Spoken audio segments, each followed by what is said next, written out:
আল্লাহর ভালোবাসার কথা বললে আরও বহু হাদিস রয়েছে।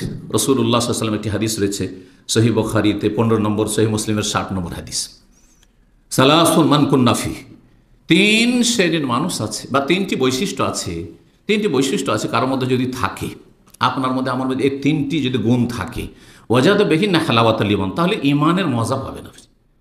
নামাজ পড়ে মজা পাবেন, রোজা রেখে না খেয়ে মজা পাবেন, আরে হজে খরচ খরচা করে মজা পাবেন, উমরায় খরচ খরচা করে ফিরিয়ে যেতে চাইবেন না, মজা পাবেন আপনি। দান সাদকা করলে মজা পাবেন, জাকাত দিলেও মজা পাবেন আপনি, আত্মীয়দের সাথে সুসম্পর্ক করলে মজা পাবেন আপনি, যা করবেন ইবাদত বন্দেগী জিকির আজকার করবেন তাতে স্বাদ পাবেন।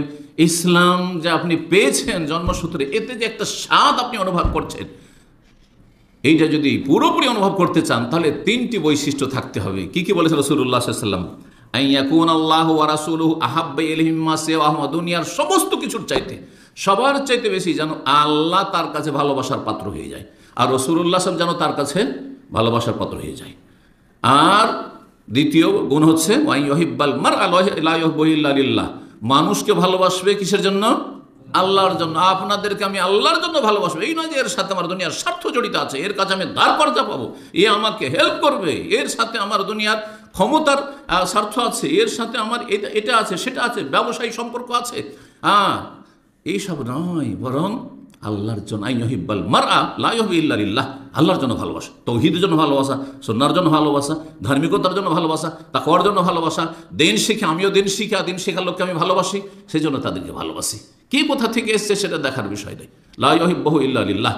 আর তৃতীয় গুণ হচ্ছে যে ইসলামকে এত বড় মূল্যবান সম্পদ মনে করবে, সেটা জন্মসূত্রে পাক আর কলমা পড়েই পাক, যে তাকে যদি বলা হয় যে দুনিয়ার কি চাও, রাজত্ব চাও, দুনিয়ার সবচেয়ে বড় দেশের তোমাকে রাজা বানিয়ে দেবো, তোমাকে রাষ্ট্রপতি প্রধানমন্ত্রী বানিয়ে দেবো, তুমি শুধু ইসলামটা ছেড়ে দাও, ছাড়বে? ছাড়বে না। তাকে যদি বলা হয় যদি ইসলাম না ছাড়ো তোমাকে আগুনে নিক্ষেপ করবো, তো জ্বলে যাবো কিন্তু ছাড়বো না,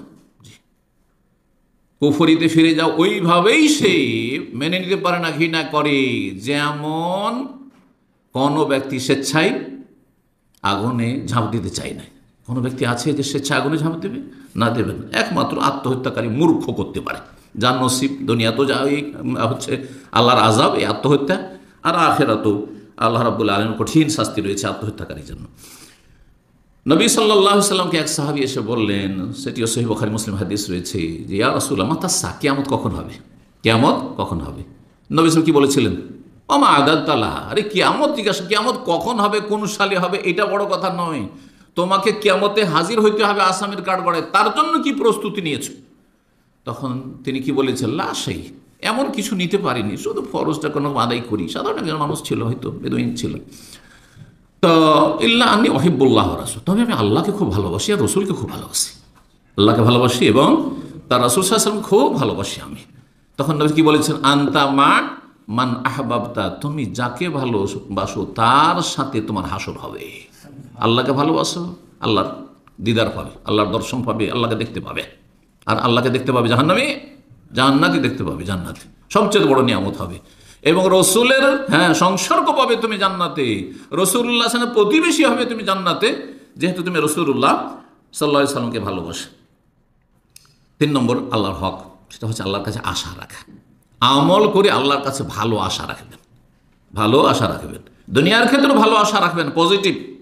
আজকাল যারা দুনিয়াদার তারা বলছে আপনি পজিটিভ হন, নেগেটিভ হইয়েন না, কখন নেগেটিভ চিন্তা করিয়েন না। এগুলো ইসলাম থেকে শিখা, এগুলো কোরআন কারীমের কথা, এগুলো রাসূলের হাদিসের কথা, এগুলো হাদিসের কুদসির কথা। আনা ইনদা জান্নি আবদি বি, হাদিসে কুদসি, আমি আমার সম্পর্কে বান্দা যেমন ধারণা রাখে তেমনটা করি। আপনি সবসময় আল্লাহ সম্পর্কে ভালো ধারণা রাখবেন, আল্লাহ আমাকে ভালোই রাখবেন ইনশাআল্লাহ, আল্লাহ আমার ছেলে মেয়েদের ভালোই করবেন ইনশাআল্লাহ, আল্লাহ আমার দুনিয়া আখিরাত ভালো করবেন, আল্লাহ আমাকে আযাব থেকে রক্ষা করবেন, আল্লাহ আমাকে জান্নাত দেবে, সব ভালো আশা রাখেন আপনি। জি, আল্লাহর কাছে আশা রাখা, কিন্তু আশা কর্মহীন হইলে হবে না। কর্মসহ করে আমল করে আশা রাখতে হবে। কাবিরা গুনাহ থেকে বেঁচে থেকে আল্লাহর কাছে আশা, যদি কাবিরা গুনাহও করতে আছেন আর উচ্চ আকাঙ্ক্ষা নিয়ে জান্নাতের সার্টিফিকেটের আশা করছে, তাহলে হবে না? হবে না। জি, আল্লাহর কাছে আশা রাখতে। সূরা কাহফের সর্বশেষ আয়াত 110 নম্বর আয়াত, ফামান কানা ইয়ারজু লিকা রাব্বিহি, যদি কেউ আল্লাহর সাথে মোলাকাত করার আশাবাদী হয়, আল্লাহ বলছেন আশা, ফালি আমাল আমালান সালিহা, কি করতে হবে তাহলে? ভালো আমল করো। ওয়ালা ইউশরিক বিইবাদাতি রাব্বিহি, ভালো আমল করো মানে সুন্নতি আমল করো, বেদাতি আমল করিও না। আমল কবুলের যে দুটো শর্ত ওর দলিল হচ্ছে আয়াতটি। আর রবের এবাদতে কাউকে শরীক করিও না, মানে ইখলাসের সাথে তৌহিদের সাথে আল্লাহ ইবাদত বন্দী করে, ইবাদত কবুলের এই দুটি মূলত শর্ত রয়েছে। যদি দুটো না থাকে তাহলে ইবাদত হবে এক আল্লাহর জন্য, ইবাদত হইতে হবে এবং এক রসুলের তরিকায় ইবাদত বন্দী হইতে হবে। রব যেন তৌফিক দান করেন।